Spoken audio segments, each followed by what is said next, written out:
আপনার মাছের পুকুরে কি আপনি চুন সুপার ফসফেট এগুলো ব্যবহার করছেন?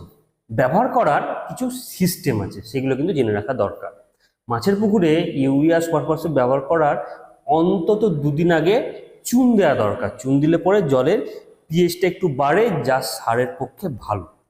যেদিনকে সার দেবেন সেদিনকে যদি খুব রোদ থাকে ভালো হয়। সারটা কি করবেন, সারটাকে জলে গুলবেন। জলে পাতলা করে ভালো করে গোলার পরে যেন দানা দানা না থাকে, একদম জলে গুলে যাওয়ার পরে রোদ উঠেছে এইরকম দিনে পুকুরে ছড়িয়ে দিতে হবে। সবসময় জানবেন রাসায়নিক সার বা অজৈব সার বা ইউরিয়া সুপার ফসফেট জলের যে অংশে জলের গভীরতা কম, পুকুরের যে অংশে গভীরতা কম সেইখানে ছড়িয়ে দিলে কাজ ভালো করে। খেয়াল রাখবেন, পটাশ মাছের পুকুরে সাধারণত লাগে না, তাই পয়সা খরচা করার কোনো মানে হয় না।